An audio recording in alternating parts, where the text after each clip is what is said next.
We are going to continue our lesson on multi-system complications with a special focus on SIRS, sepsis, and septic shock. Here are your objectives for part 3 of this module. There is a lot of misinformation out there related to what sepsis is. You may have heard it referred to as blood poisoning or bacteria in the blood, and that just isn't correct. Bacteria in the blood is bacteremia, and although bacteremia can lead to sepsis, they are not the same thing. Sepsis is a type of systemic inflammatory response, or a SIRS. And what's going on with SIRS is it's an exaggerated defense response by the body to some sort of noxious stressor, such as trauma, surgery, burns, ischemia, or like with sepsis, infection. In the clinical setting, you may have utilized the SIRS screening tool, and we use this so that we can rapidly identify patients with sepsis before they reach into the severe sepsis or septic shock phase.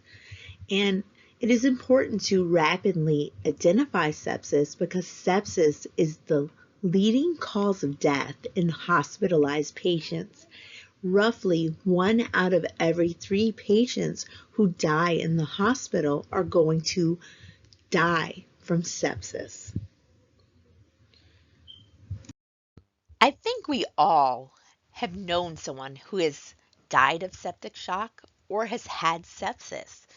In fact, over 1.7 million people get sepsis each year in the United States. And of those, over 350,000 die. Sepsis is the most common cause of death in hospitalized patients, and as many as 1/3 to 1/2 of patients that die in U.S. hospitals have sepsis when they die. And unfortunately, sepsis is increasing each year in the United States. You know, we are in a time where technology and medicine is so much more advanced, but sepsis is still increasing. I wanted to provide you with some more statistics just to show you what a serious problem sepsis is. And that is why early recognition and prompt treatment is critical. Over 75,000 children in the US are hospitalized each year with severe sepsis. And sepsis is actually the leading cause of death worldwide in children. Another alarming fact is sepsis kills almost twice as many Black Americans as it does white Americans. And a lot of that is going to go back to those healthcare disparities. And sepsis is actually the second leading cause of maternal death in the US.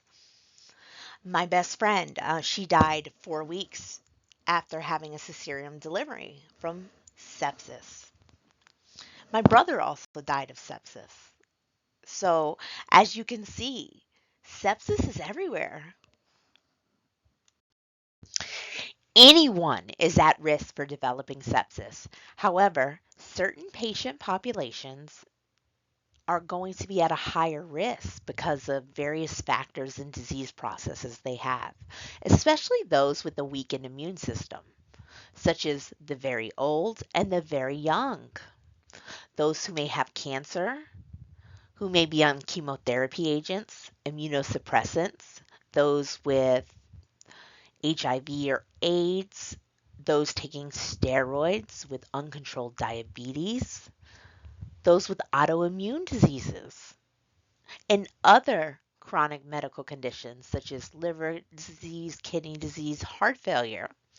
Anyone who has had a recent hospitalization, because we know hospitals are dirty, dirty, dirty places. It's just a reservoir for infection, or any type of invasive procedure like surgery. Yes, surgery is sterile and it should be sterile. However, there are lapses in sterility that can happen, but more so than that, A lot of times the patient already has a weakened immune system, and we know that our first line of defense is unbroken skin. So we have a lot of normal flora that live on our body that are okay on our skin. But when you have a surgical site and it gets inside, that's when they can become quite a disaster. It can become infectious and lead to sepsis and septic shock. Anyone who has any type of indwelling medical device, whether that is a Foley catheter, whether it is a central line, an endotracheal tube, anyone with broken skin, such as those with severe burns or wounds, because that's going to be a potential entry point for that bacteria. Those who are malnourished, because again, that is going to weaken the body's defenses. We need that protein. He needs some milk. Anyone who's had sepsis before, because that can increase your risk for future episodes, and anyone with low socioeconomical status, because that can often be a barrier to accessing appropriate health care. Unlike COVID, where we can just go get a COVID test to find out if we have COVID or not, there is no specific test for sepsis. In fact, sepsis is not even a disease, it's a syndrome. So we're going to rely heavily on our screening tools because our sepsis screening tools are going to allow us to identify patients at risk of developing sepsis as early as possible, which is going to enable us to provide prompt treatment, which will ultimately improve survival rates. Because the key to surviving sepsis is early detection and prompt treatment. And a lot of times, the early symptoms of sepsis are going to be pretty non-specific, things such as a fever. You may have an elevated white blood cell count. You may have some tachypnea, some tachycardia. So if we're not paying close enough attention, that could easily be missed. And that is why we utilize these sepsis screening tools. The one many of you may be familiar with is going to be your SIRS criteria. And that is where we look at the patient's temperature, their heart rate, their respiratory rate, and their white blood cell count. And we do that at Cape Fear once a shift, or if there is a change in our patient's condition. That's so that we can catch sepsis before it progresses to severe sepsis, septic shock, multi organ failure. If a patient were to screen positive for the SIRS criteria or any of those other evidence based sepsis screening tools, we would initiate a sepsis bundle. And a sepsis bundle is just a set of evidence based interventions that are standardized, which have been shown to improve the care of patients with sepsis and septic shock. And they have been shown to reduce sepsis related deaths. So, my patient were to screen positive for sepsis. Does that mean they have sepsis? No, it's a screening tool. But as soon as they would, I would go put in my sepsis protocol order set. You don't need a physician, even though you do need to notify the physician. But I'll put the order set in and begin this and notify the physician. You want to measure your lactate levels. Remember, a lactate greater than 2 indicates poor perfusion. A lactate greater than 4 is very critical. You want to obtain blood cultures, and that is going to be before administering antibiotics.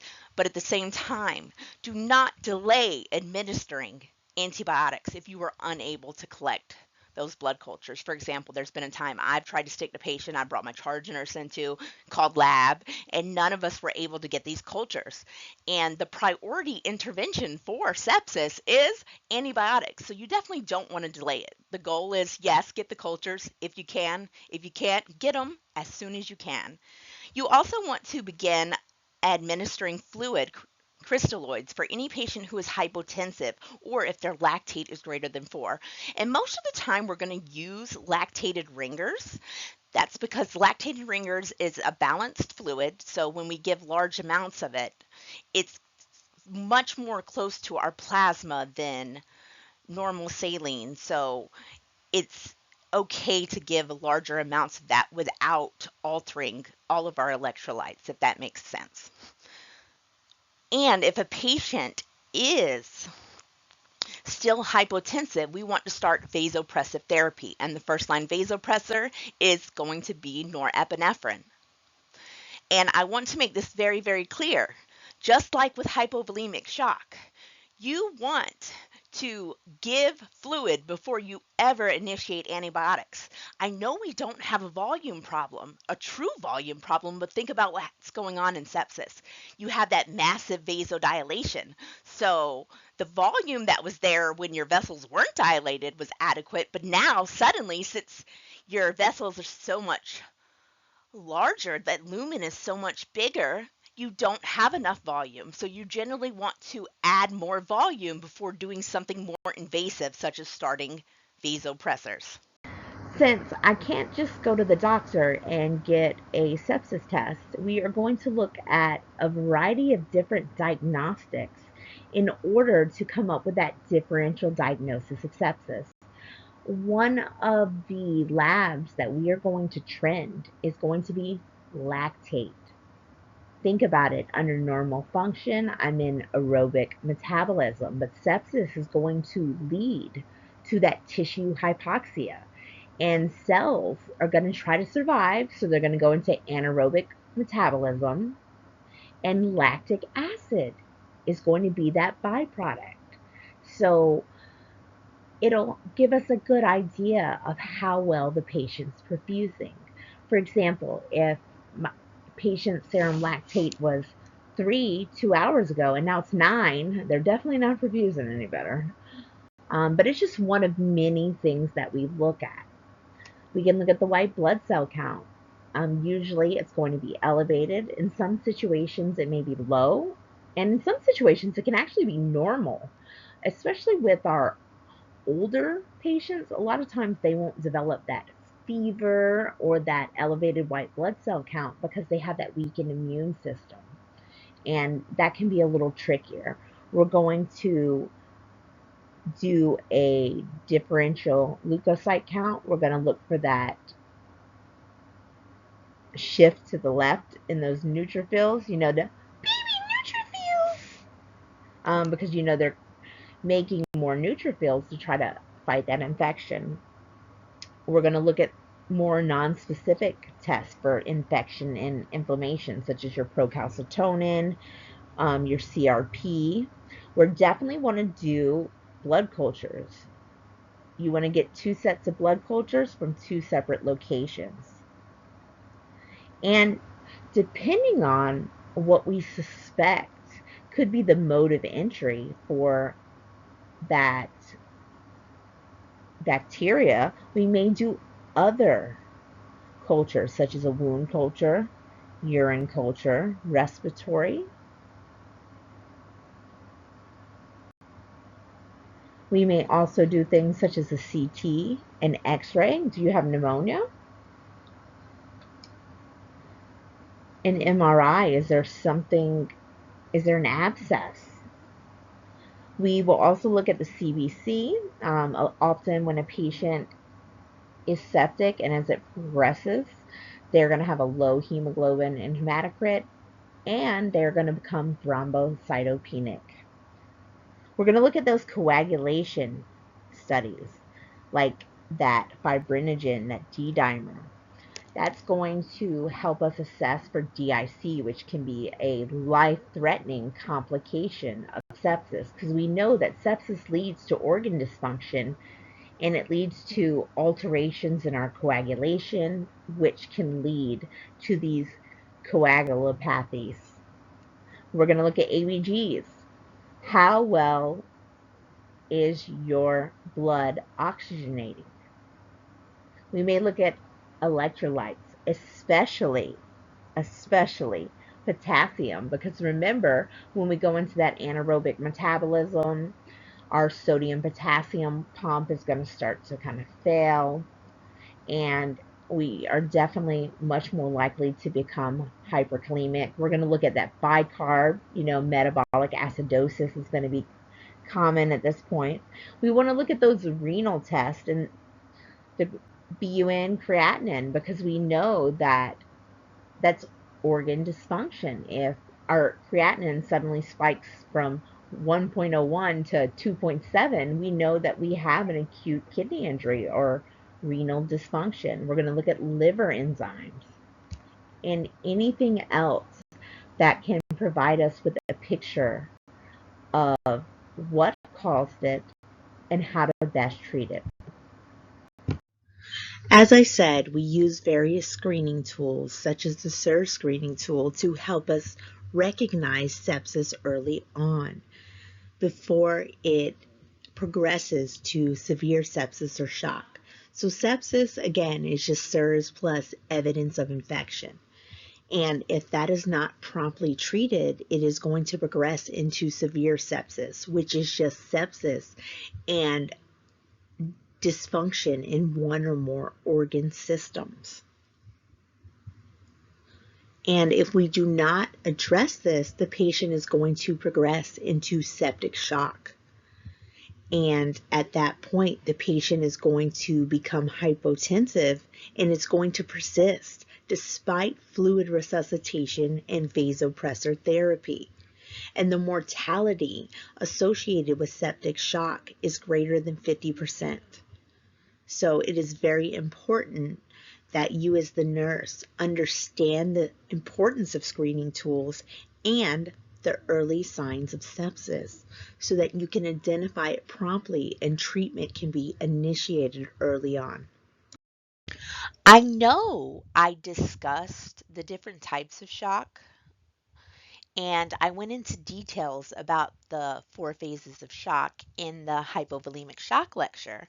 So I'm not going to try to sound too much like a broken record, but I am going to do a quick patho review because I want you to see the differences between the different types of shocks. There's going to be many similarities, but then there's going to be many differences. All right, remember we have our distributive shocks. That is going to be your neurogenic shock, your anaphylactic, your septic shock, which is the focus of this lesson. You can have your hypovolemic shocks, which may be hemorrhagic or non-hemorrhagic. You can have your cardiogenic shock, your obstructive shock. Regardless of which type of shock it is, it's all the same. The patient is in a state of tissue hypoxia and inadequate perfusion. So, all these patients are going to present with signs of hypoxia. And what do our tissues and organs need? Oxygen. So then they're going to all have the organ dysfunction. They're all going to try to compensate. You're going to see a lot of the same things because the body responds the same way.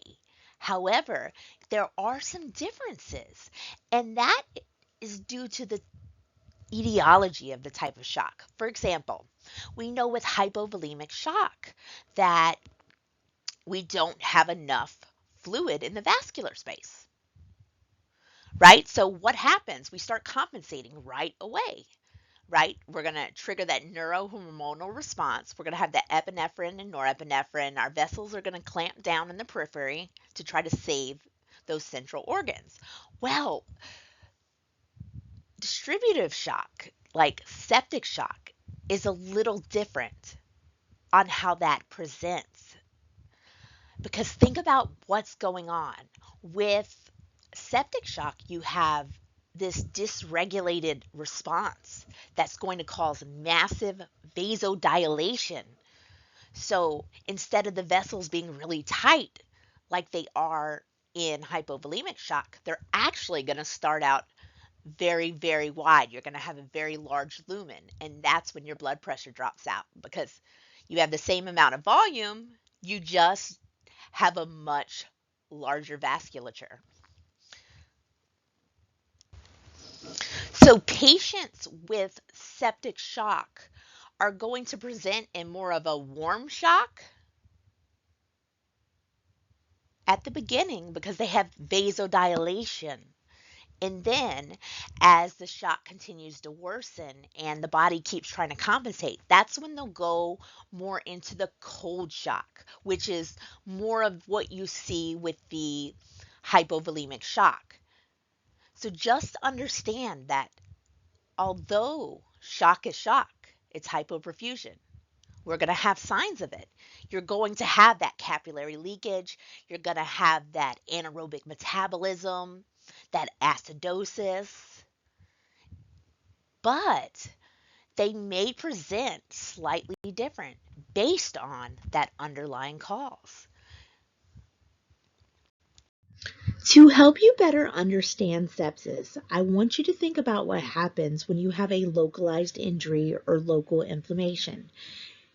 You're going to have that vasodilation so that more blood flow can get to that infected area. It's going to have increased oxygen demands, and we want the red blood cells to get there to help in the repairing process. Also, you're going to have that influx of white blood cells, which are going to initiate that cascade or that inflammatory response. The permeability of your vascular space is going to increase so that those white blood cells can leak out and fight that source of infection and begin repair. Well, that's what's going on in sepsis, except it's widespread and it's dysregulated. So the body is going to recognize that there is a source of infection. You know, we have those antigen presenting cells like our macrophages and our B lymphocytes in our bloodstream. They detect that there is bacteria present in the blood, and then it is going to start that cytokine storm response. You're going to have an influx of pro-inflammatory markers, and it's going to lead to that systemic vasodilation. That's what causes the hypotension. And then you're going to have an influx of inflammatory markers that are going to lead to organ dysfunction. And ultimately, what's going on in sepsis is your body is what is causing that severe disruption, not the pathogen itself. As I mentioned before, shock is shock. It is a state of hypoperfusion and tissue hypoxia. However, there are going to be some differences in how a patient with septic shock presents versus how a patient with hypovolemic shock presents. Remember, with our septic shock, we're going to have that massive vasodilation. The patient is going to be in a hyperdynamic state. Think about what happens when you have that localized inflammation, how the skin is warm. You're going to have that same thing in the initial or compensatory stages of septic shock. Think about how your vessels are when you're hot or you have a fever or you go get in the sauna. You're going to kind of see the same thing, and you're going to see signs of compensation. And in this stage of septic shock is very, very treatable. It is a critical window where intervention is necessary because without proper treatment, warm shock is going to rapidly progress to cold shock, aka decompensated shock. And that is going to lead to decreased cardiac output, poor perfusion, and ultimately multiple organ dysfunction.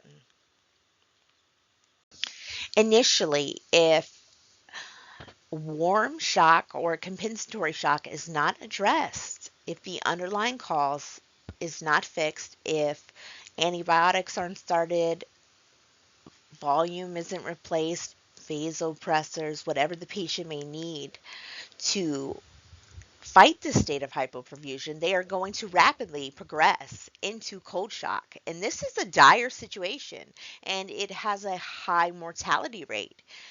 That is where you're going to see the increased peripheral vascular resistance. That's when you're going to lose that cardiac output. You're going to have cold extremities, and you're going to be mottled. Your pulses are going to be weak and thready. And this stage is nearly irreversible and it indicates a critical condition. And it is going to, all the capillary leakage from your vasculature is going to lead to hypovolemic shock. You're going to have poor contractility of the heart due to the cellular ischemia. And then you're going to have alterations in your coagulation factors, and it is going to lead to coagulopathy such as DIC. We already talked a lot about sepsis treatment when we were talking about the sepsis bundles, but remember you want to get those cultures to find the causative organism. But in the meantime, you want to get broad spectrum antibiotics such as Zosyn or vancomycin until you can narrow down that species. Sometimes it may be a organism that is resistant to the antibiotics you have started. In that case, you will switch therapy right away. And a lot of times when you start therapy like vancomycin and Zosyn, those are so broad spectrum. But if you're not starting to see results, a lot of times they may add on a third agent, such as meropenem or something. Fluid resuscitation. You always want to make sure that you add volume before starting vasopressors. You want to do source control. Obviously, that is going to identify the source of infection. And oxygen therapy. The patient is going to be in a state of tissue hypoxia. Their oxygen requirements are going to increase. Along with ensuring that you are fighting that source of infection and that the patient is having adequate volume resuscitation, you also want to support the different systems of the body because remember, you are in a state of hypoperfusion and tissue hypoxia. So your different organ systems are going to be affected and they are going to need to be supported. For example, metabolic support.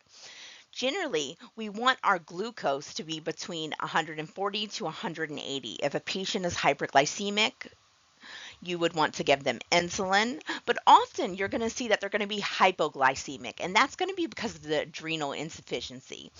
So you may have to give them a fluid such as D10 to keep their glucose up. They are going to be in metabolic acidosis. So you may have to give bicarbonate, sodium bicarb. They may be hyperkalemic because remember their sodium potassium pump is going to fail and now they're going to get that influx of potassium out of the cell and into the extracellular space. Adrenal support, they may need steroids because now they're going to have a issue releasing adequate cortisol and they may need some support. Prophylaxis. Sepsis is going to make them more hypercoagulable. So they're going to need DVT prophylaxis. And you are going to give them protonics for stress ulcer prevention. Nutrition, you want to start feeding that patient early on within the first 72 hours. Well, what if they're altered? You need to get an NG tube in there and you need to start tube feeds. And in situations where you can't use the gut, that's when you would have to move on to something like TPN. And blood administration if indicated. Remember, sepsis can make you hypercoagulable. It can cause your hemoglobin to drop. So if indicated, you definitely want to administer those products. Complications of sepsis are going to be related to how severe sepsis is. Was treatment initiated in the beginning periods? Did the patient progress to severe sepsis? If not, they can lead to shock, metabolic acidosis, and AKI. You often see multi organ dysfunction with that severe sepsis. It can lead to things such as DIC, cardiac arrest, and death. And honestly, so many more. I mentioned it was very important to treat the source, but also to support the body because the body is going to be in a state of hypoxia. And that is to help prevent or treat the organ dysfunction that is going to come along with sepsis. Sepsis can lead to multiple organ dysfunction, which can lead to organ failure and death. And this is going to occur because of a lot of the mismatches going on in the body. For example, there is going to be an increased metabolic demand that your body is no longer able to supply. There's inadequate circulation.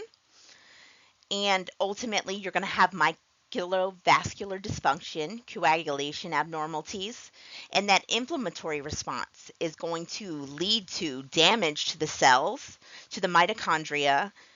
Your cardiac output is going to be reduced, and you're going to have that increased capillary permeability. And various organs in your body are going to be affected. For example, one of the first organs hit is going to be your kidneys. You're going to notice that the patient has decreased urine output. Their BUN and creatinine are going to increase. The lungs, they may have difficulty breathing, shortness of breath. Their SpO2 may be low. Their ABGs may show that they're having hypercapnia and hypoxia. Your liver, your liver enzymes may go up. A patient may become jaundice. Heart, obviously, the patient is unable to maintain the blood pressure on their own. You remember your cardiovascular system as a whole should support your blood pressure. And when your cardiovascular system fails and you're not having that cardiac output and we have to start you on vasopressors, that's organ dysfunction. Your brain, when the patient becomes altered, they are confused, and that is because of the hypoxia. I figured this would be a good time to do a brief overview on DIC just because this is a common complication of sepsis. We know that with DIC, it is going to be triggered by that widespread dysregulated inflammatory response. It is going to lead to abnormal activation of the body's clotting system, and it leads to both clotting and bleeding in various parts of the body.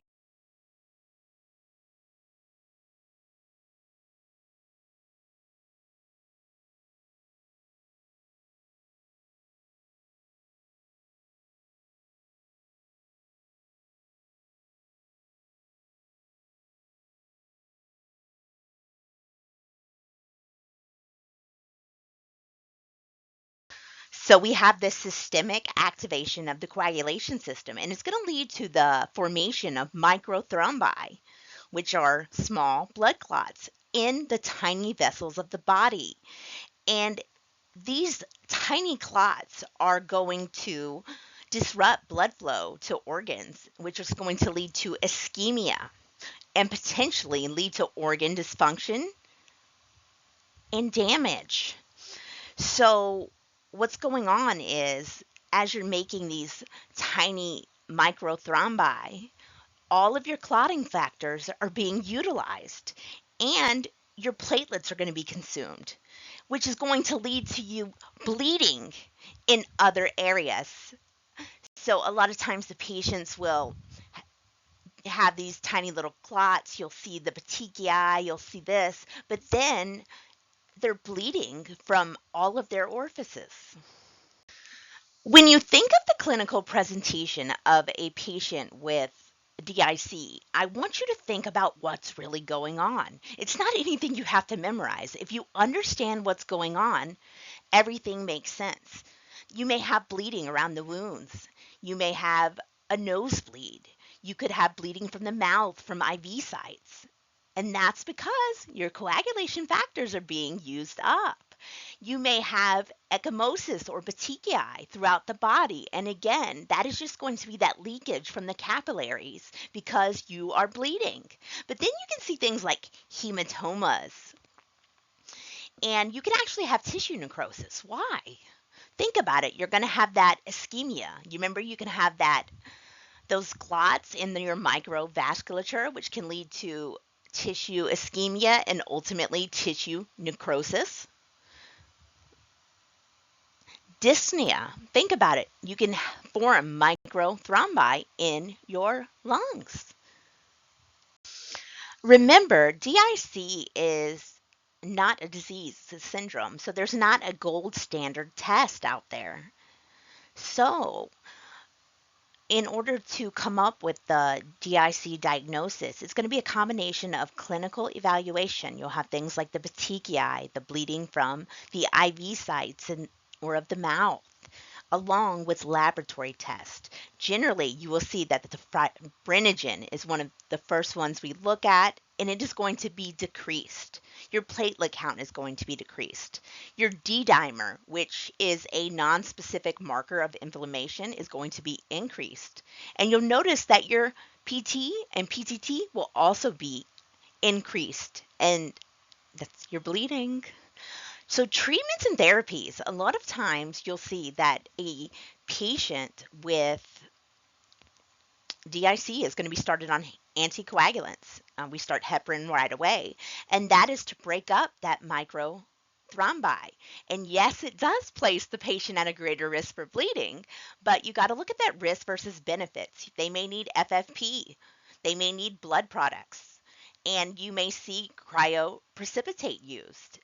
It just depends on the individual needs of that patient.